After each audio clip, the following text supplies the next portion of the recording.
आज मैं बात करूंगी एक ऐसे संगीतकार की जिसने फिल्म इंडस्ट्री को एक से बढ़कर एक सुनहरे गीत दिए। जी हाँ, मैं बात कर रही हूँ अनिल बिस्वास की, अनिल दा की। अनिल बिस्वास अपनी पत्नी के साथ घर में मजे से कुछ पका रहे हैं और लता मंगेशकर बगल में बैठे हुए ध्यान से देख रही हैं। इस तस्वीर में कोयले की सिगड़ी जल रही है, डालडे का डिब्बा रखा हुआ है। अनिल बिस्वास का लता, तलत महमूद और दिलीप कुमार से पारिवारिक संबंध था। ये संगीतकार होने के साथ मजबूत कदकाठी के अत्यंत ताकतवर और पहलवान किस्म के आदमी थे। कलकत्ता से मुंबई आ रहे अनिल दा का सफर फिल्म जगत में सिर्फ 26 साल का रहा। 1961 में 20 दिनों में छोटे भाई सुनील और बड़े बेटे के निधन ने अनिल दा को भीतर से तोड़ दिया। वे मुंबई से दिल्ली चले गए और मृत्यु पर्यंत साउथ एक्सटेंशन में रहे। यहाँ रहते हुए भी उन्होंने आकाशवाणी को अपनी सेवाएं दी और हम होंगे कामयाब एक दिन जैसा गीत युवा पीढ़ी को दिया। इस गीत की शब्द रचना में उन्होंने कवि गिरिजा कुमार माथुर से सहयोग किया था। अनिल बिस्वास की पत्र पत्रिका और इलेक्ट्रॉनिक मीडिया में चर्चा 1994 में हुई, जब मध्य प्रदेश शासन के संस्कृति विभाग ने उन्हें लता मंगेशकर अलंकरण से सम्मानित किया।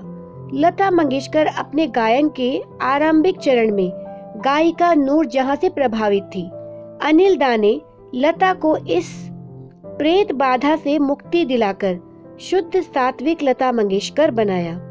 अनिल दा के संगीत में लता के कुछ उम्दा गीतों की बानगी देखिए।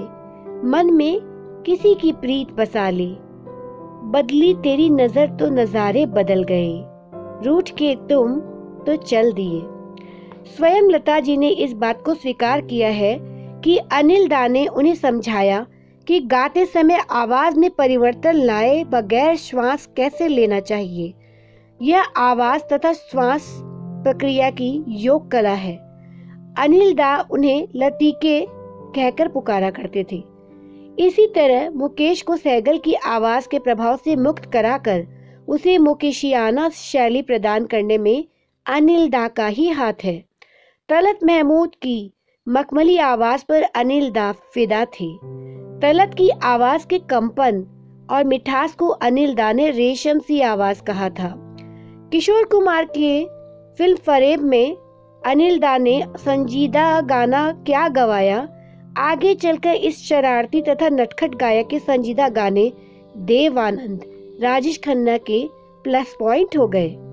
संगीतकार नौशाद ने कहा, अनिल बिस्वास एकमात्र ऐसे बंगाली संगीतकार हैं जो पंजाबी फिल्म में पंजाबी, गुजराती में गुजराती, मुगल फिल्म में मुगलिया संगीत देने में माहिर हैं।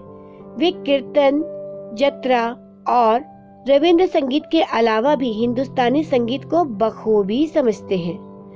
अनिल बिस्वास का जन्म बरी साल यानी कि पूर्वी बंगाल में 7 जुलाई 1914 को हुआ था।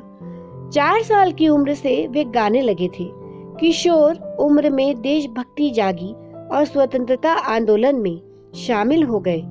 जेल गए और यातनाएं सही। 16 साल की उम्र में नवंबर 1930 में कलकत्ता में महान बांसुरी वादक पन्ना लाल घोष के घर में शरण ली। अनिल दा की बहन पारुल घोष ने पन्ना लाल जी से विवाह रचाया था। युवा अनिल ने यहाँ ट्यूशने की। काजी नजरुल इस्लाम के कहने पर मेगाफोन रिकॉर्ड कंपनी में काम किया। उनका पहला रिकॉर्ड उर्दू में जारी हुआ था। यहीं पर उनकी मुलाकात कुंदन लाल सहगल और सचिन देव बर्मन से हुई। हीरेन बोस के साथ मुंबई आए और 26 साल संगीत सृजन किया। अभिनेत्री मीना कपूर से उन्होंने शादी की थी। अनिल बिस्वास के संगीत निर्देशन की पहली फिल्म धर्म की देवी 1935 में जो रिलीज हुई थी और अंतिम छोटी छोटी बातें 1965 में, इसे अभिनेता मोतीलाल ने बनाया था। अनिल बिस्वास संगीत को स्वतंत्र पहचान देने वाले प्रथम संगीतकार हैं। आज हिमालय की चोटी से फिर हमने ललकारा है, दूर हटो, दूर हटो, दूर हटो ए दुनिया वालों, हिंदुस्तान हमारा है। भारत की आजादी के 4 साल पहले देशभक्ति का यह तराना गली गली में गूंजा था, बच्चे बच्चे की जबान पर था। फिल्म किस्मत, जो कि 1943 में प्रदर्शित हुई थी, कि इस गीत को बड़नगर यानी कि मध्य प्रदेश के गीतकार कवि प्रदीप ने लिखा था और पूर्वी बंगाल के संगीतकार अनिल विश्वास ने जोशीले संगीतकार से इसे संवारा था। इस गीत को सुनकर देशभक्तों की रगों में खून की रफ्तार तेज हो जाती थी। उनका संगीत कालजयी है। एक और महत्वपूर्ण तत्व जो उन्होंने पेश किया वह था पश्चिमी ऑर्केस्ट्रेशन गीतों में और साथ ही उनके मधुर अंतराल में स्वदेशी वाद्य यंत्रों का उपयोग करना, एक प्रवृत्ति जिसने जल्द ही पकड़ लिया और आज भारतीय सिनेमा के संगीत के लिए मार्ग प्रशस्त किया। अब वे हमारे बीच नहीं हैं, लेकिन उनकी संगीत धरोहर संगीत प्रेमियों के लिए प्रकाश स्तंभ के समान है।